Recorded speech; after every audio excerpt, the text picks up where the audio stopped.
118 নম্বর ওয়ার্ডে তো আমাদের অভিভাবক কারণ মহাশয় প্রত্যেক বছরই রক্তদান শিবিরের আয়োজনটা হয়। রক্তদান শিবির মানে হচ্ছে বাংলাতে একদল মানুষ আছে যারা রক্তপাত জাতপাত এইসব নিয়ে এখনো হানাহানি করছে, সৃষ্টি করার চেষ্টা করছে। সেখানে আমাদের তৃণমূল কংগ্রেস নেত্রী মমতা বন্দ্যোপাধ্যায় আমাদের শিখিয়েছেন যে রক্তপাত জীবন বিপন্ন করে মানুষের ক্ষতি করে নয়, বরঞ্চ আমরা রক্তদান এরকম একটা শিবির করতে পারি যেখানে মানবিকতার পরিচয় দেওয়া থাকে। সেই ধরনের শিবির করলে আমরা বরঞ্চ আমাদের উন্নত মানুষের পরিচয়টা আমরা বহন দিতে পারি। তো সেই বার্তাটা নিয়ে আমরা প্রত্যেক ওয়ার্ডের জনপ্রতিনিধিরাই এই রক্তদান শিবিরের আয়োজন করে থাকি। 19 নম্বর ওয়ার্ডে সারা বছরেরই প্রস্তুতি থাকে, প্রত্যেক দিন মানুষের সাথে আমার যোগাযোগ থাকে, প্রতিটা ক্ষণ মানুষের সাথে আমি একদম সব সময় কানেকশানে থাকি। যে কোনো জিনিসেই আমি আমার অ্যাকচুয়ালি ফোন নাম্বারটা প্রায় সকলের কাছেই রয়েছে, মানে সামান্য একটা ছোট্ট একটা কিছু ঘটনা ঘটলেও ডাইরেক্ট আমার সাথেই ফোনে যোগাযোগ, আমি সেই মুহূর্তেই মানুষের কাছে পৌঁছে যাওয়ার চেষ্টা করি। ওরা ভাবছে যে এইসব করে আর কি আমরা বাংলা দখল করে নিতে পারবো, কিন্তু সেটা সম্ভবই নয়। মানুষের কাছে পৌঁছাতে হবে, মানুষের সাথে থাকতে হবে, যেটা ওরা পারে না। আমরা যেটা সারা বছর মানুষের পাশে থাকার চেষ্টা করি থাকি একদম, সেই ব্যাপারে আমরা কনফিডেন্ট। ওরা SIR করেও কিচ্ছু করতে পারবে না, যতই বাংলার মানুষের উপর চাপ সৃষ্টি করুক, যতই বলুক নাম বাদ যাবে, এই যাবে ওই যাবে করে ভয় দেখাবার চেষ্টা করুক, কিচ্ছু লাভ হবে না। আমাদের নেত্রী আছেন, আমাদের সাধারণ সম্পাদক আছেন, সবাই আমাদের নেত্রীরা নির্দেশ দিচ্ছেন, নেতা নির্দেশ দিচ্ছেন, আমরা সেই মতো করে সব কিছু। রক্তদান শিবির এটা আমরা রাজনৈতিকভাবে করি।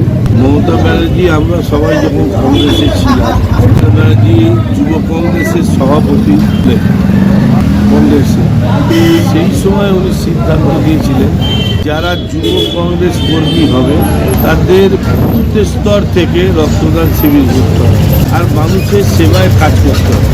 থেকে আজ পর্যন্ত ভেঙে তৃণমূল হয়ে গেল।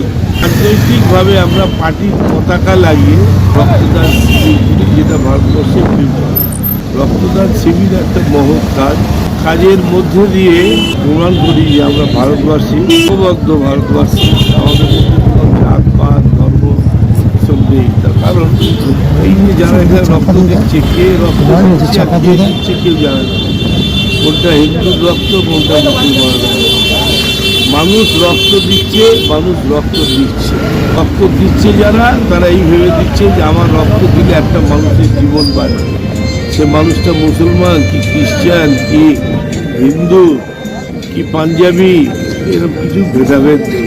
এটাই যদি আমাদের এখানে থাকে সর্বক্ষেত্রে, তাহলে আমাদের দেশের কোনো সমস্যা থাকে না।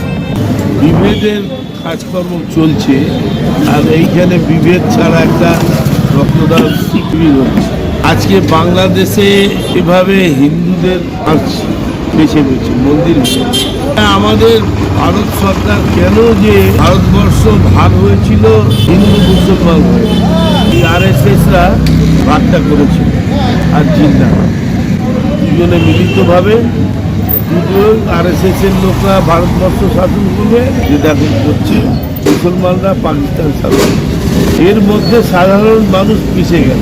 কি যারা বাংলাদেশে হিন্দু আজকে অত্যাচারী, যারা গর্ব করে নিজেদেরকে হিন্দু বলে, তারা আজকে নীরব।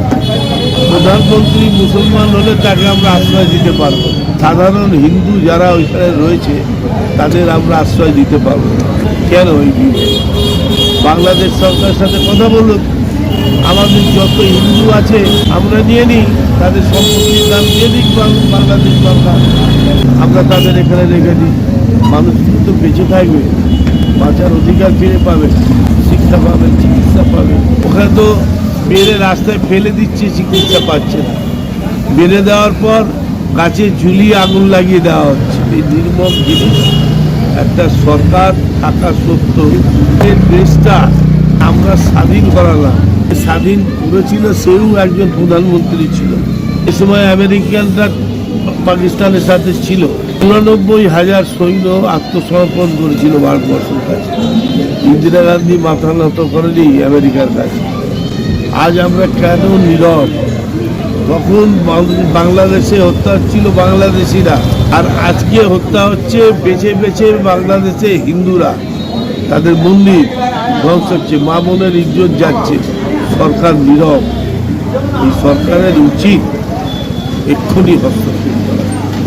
আর এই মতের যারা বিরোধিতা করবে তাদের সাথে আমি কোনো সম্পর্ক রাখি না।